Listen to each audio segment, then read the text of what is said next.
Bonjour à tous, dans cette nouvelle vidéo sur ma chaîne Scone Online, je vous propose la lecture de l'ouvrage Au secours Waldo de Hans Wilhelm aux éditions Casterman.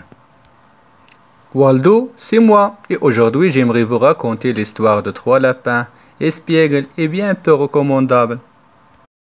Nicolas, Oscar et Victor étaient trois petits lapins toujours prêts à faire des bêtises, de vrais polissons. Ils remplissaient de neige la boîte aux lettres du garde-chasse. Ils glissaient tout à l'heure sur une légion sonnant de la trompette pour faire peur à la petite Lily. Bref, ils passaient leur temps à inventer d'innombrables farces.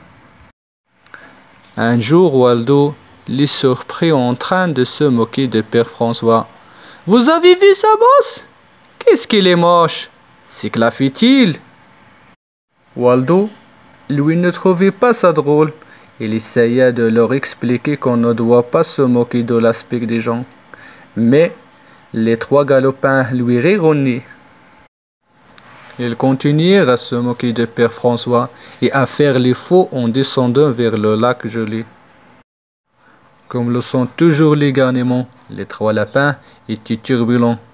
Ils sautèrent donc sur la glace sans s'en demander si elle était assez solide. Bien entendu, ils se brisa net et ils s'enfoncèrent aussitôt dans l'eau froide. « Au secours, au secours !» crièrent-ils. Par chance, le Père François, qui avait encore une bonne oreille, entendit leurs appels. Avec sa canne, il essaya de les sortir du lac gelé. Mais le bâton est très court. Que faire? Il n'y avait pas le temps à perdre. Les trois lapins risquaient de s'ennuyer. Waldo, lui aussi, avait entendu les cris. Il courut jusqu'au lac, aussi vite qu'il peut.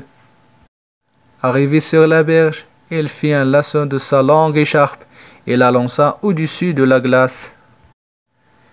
Vite, les trois garnements s'accrochèrent à l'écharpe. Avec l'aide de Père François, Waldo les sortit tous, les trois de l'eau glacée. « J'habite là-haut, tout près d'ici, » proposa le Père François sans attendre. Aidé par Waldo, il emporta aussi vite que possible les trois petits lapins grelottants et dégoulinant dans sa maison. On les ranima avec un bain bien chaud et une bonne tisane. Au fond de leur bassine, les trois coquins avaient terriblement honte. Nicolas bégaya. « Nous regrettons de vous avoir fait de la peine à cause de votre bosse. »« Ah, mon Dieu !» dit en riant le Père François. « Cette bosse, je me la suis faite à force de porter ma hotte quand j'étais jeune. »« Qui le hôte ?» demandèrent les trois lapins surpris. « Mais voyons, quand on est lapin de Pâques, on doit porter chaque année une hotte, » dit terriblement Lord. « Quoi? Vous avez vraiment été lapin de Pâques?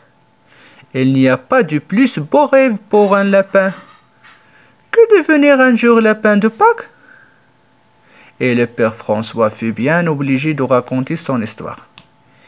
Il évoqua ses aventures les uns après les autres, jusqu'à ce que les jeunes lapins en aient les oreilles qui bourdonnent.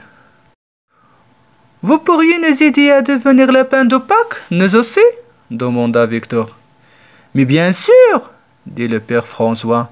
« Si vous venez me rendre visite de temps en temps, vous révélerez les secrets du lapin de Pâques. Ça vous plairait. » « Et comment ?» s'écrièrent les trois lapins. « Nous viendrons dès demain. » Et c'est ainsi que Nicolas, Oscar et Victor passèrent des soirées passionnantes chez le Père François. Il paraît d'ailleurs qu'ils ont fini par devenir trois véritables lapins de Pâques.